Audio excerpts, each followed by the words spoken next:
Bonjour, c'est Amour Reptile, j'espère que tu vas bien. En tout cas, moi, ça va. Alors aujourd'hui, on se retrouve dans cette vidéo, tout simplement, pour parler d'un appareil qui permet de créer un certain taux d'humidité parmi tous ceux qui existent. Donc, je vais te montrer le modèle que j'ai acquis et on va en voir tous les détails ensemble. C'est parti. Alors, l'appareil en question, c'est un fogueur de la marque Exoterra. Donc, on va le déballer ensemble pour voir comment ça se présente.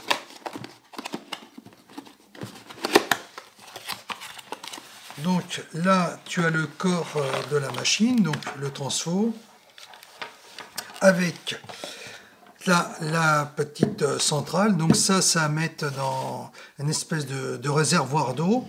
Et je vais te montrer ça en image. Ça va générer un brouillard, ce qui va donner beaucoup de brume. Donc c'est, comment dire, un appareil assez commun que tu trouves un peu partout d'ailleurs. Donc son avantage, c'est que ça va générer un brouillard froid qui va imiter le côté brumeux de certains pays tropicaux et même la rosée matinale que tu vois le matin lorsqu'il fait très frais. Donc je vais mettre tout ça en branchement. Pour l'installation de tout ça, évidemment, il te faudra une bouteille, donc que tu couperas un peu plus de 5 cm, parce qu'il faut qu'il soit sur une hauteur d'eau de 5 cm, mais il faut mieux prévoir un peu plus large. Et avec ça, très important, de mettre de l'eau déminéralisée. Alors ça, j'insiste beaucoup dessus, parce que comme tu le sais, l'eau du robinet est assez calcaire, et elle est plus ou moins calcaire suivant les départements. Donc il faut mieux pas prendre de risques, parce que sinon, le problème c'est que ta centrale risque de ne plus fonctionner correctement, du fait qu'il y aura beaucoup trop de tarte dessus, et ce qui réduira aussi malheureusement sa durée de vie. Donc il faut mieux s'en tenir à de l'eau déminéralisée, qui elle te fera courir aucun risque. Maintenant je procède à l'installation.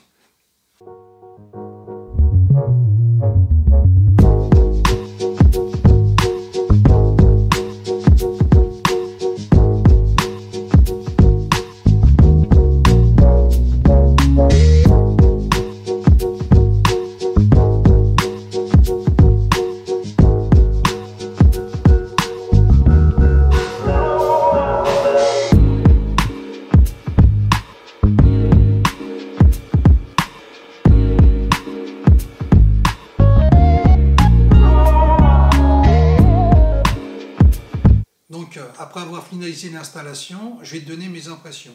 Donc au niveau qualité, dessus il n'y a rien à dire, l'appareil était bien conçu, pas de souci. Par contre au niveau conception, là il y a un problème. Parce que si tu mets trop d'eau bien au-delà des 5 cm, tu auras très peu de brume, ou voire pas du tout. A l'inverse, si tu mets vraiment au niveau indiqué, tu auras de la brume, ça, il n'y a pas de problème. Mais le problème, c'est que l'eau va jaillir en l'air et évidemment, on va tomber sur le substrat. Donc, résultat des courses, l'eau va très vite s'épuiser dans le réservoir. Et après s'être épuisé, l'appareil peut-être risque de griller. Donc, je ne sais pas s'il y a une sécurité dedans, mais dans tous les cas, il y a un problème au niveau, comment dire, de la conception. Donc pour que l'appareil soit viable, il faudrait faire un petit bricolage afin de dériver la brume et de l'acheminer via des petits tuyaux dans le terrarium. Mais tel que l'appareil se présente, c'est pas forcément une bonne chose. Donc à mon avis, il devrait revoir la fabrication, la conception en fait même de l'appareil, qui n'est pas mauvaise en elle-même, mais qui n'est pas parfaite. Donc c'est pour ça que à moins d'investir dans le bricolage dont je viens de parler à l'instant, je déconseille l'achat de cet appareil. Il y en a d'autres. Bon, évidemment, il y a un pulvérisateur manuel, comme j'en ai déjà parlé antérieurement. Ou sinon, il y a d'autres centrales de pulvérisation, mais qui sont beaucoup plus chères. Enfin, plus chères, plus élevées.